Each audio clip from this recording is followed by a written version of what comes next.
Good morning, children. In the last class, we have learned about evaporation and condensation and how wind helps in evaporation process and all we have learned.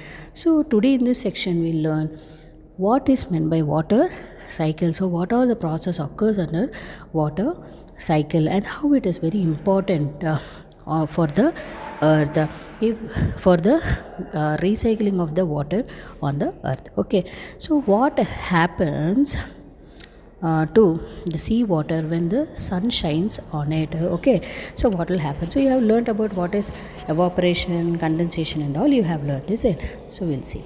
So when in the morning as the sun comes, what happens along with the sun? The light and the heat is it will be producing, is it? Because of the heat, what happens? I told you the liquid water will convert into water vapor, and where it reaches, it reaches the sky, goes up to the sky, is it? So when it goes up into the sky, what happens there? Up high up in the air, the water vapor condenses to form small droplets of water. So that is nothing but all these small droplets of water, they collect together and form a big droplet of water, which is nothing but the clouds. Okay, so clouds are nothing but the collection of water vapor. When these drops become enough or big enough, what they will fall down as a rain. Okay, so how this rains are, occurs, or how the rains come down, how these clouds come down as rain is, what happens is the gravity of the earth is having the gravity, so it will pull the big drop of water which is very heavy towards it, so that it falls down in the form of rains. So it is called as, that rainfall is called as precipitation. So when you go for higher classes you can learn. Okay, so sometimes what happens, this rains also will occur on the top of the mountains. This is on the top of the mountains, as this layer it is very near to the atmosphere. What happens, that water will convert into ice, is it? And that is how they fall down in the form of rain. Otherwise they fall down in the form of snow, or otherwise they come down in the form of small ice particles. Okay, because of the temperature at the particular layer. Okay, right, children, is it clear? Now what happens, and this water again it enters into the rivers, lakes, ponds, then what happens, these rivers, lakes, again they flow back into the ocean and the seas, is it? So what is happening, the water which is left in the sea reaches back again to the sea. So this process is called as water cycle. So in the water cycle, what happens, first the collection occurs, then because of the sun's heat, evaporation process occurs, the liquid water will convert into water vapor, it reaches to the sky, then it condenses and falls down in the form of rain. So why is this circle of events called as water cycle? Yes, so a cycle is a circle of events that starts from the beginning and it repeats, is it? So the water from it comes from where? It evaporates from where? From the sea. Again it is again coming back to the sea itself, is it? In water cycle, the water from the sea comes back to the sea and then circles the event, circle of events starts again. Okay, children, is it clear? So that is why we name this process as what?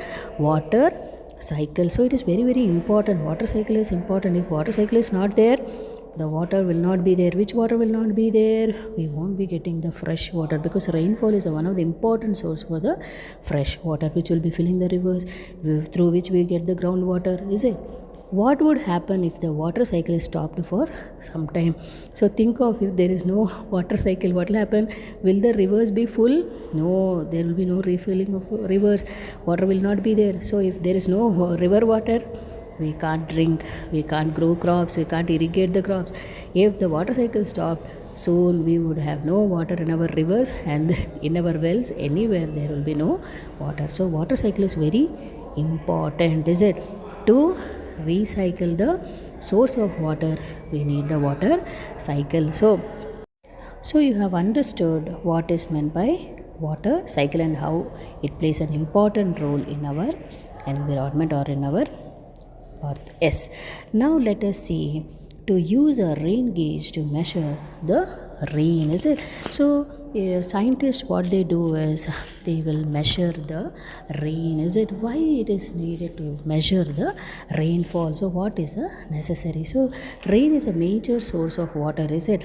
Because we need to grow the crops like rice and all, jowar, which need a lot of water is needed, especially what some plants like rice need more water to grow. So we need to know how can we plan to crop the plants, is it, according to the rainfall. So that is why the scientists use an instrument called rain gauge. So the rain gauge, you can see like a funnel like structure, it will be having so many readings and it will be installed in several places, okay, so that it will catch it will hold the rain water will be collected in this rain gauge, and by seeing the measurements you can see the readings there. No, by readings they will come to know how much millimeter of rainfall has been fallen in that particular place, okay, right? So rain gauge is made by using plastic containers, okay, sometimes even glass is also used. So you can see here a stand. With the help of that stand they will fix it there,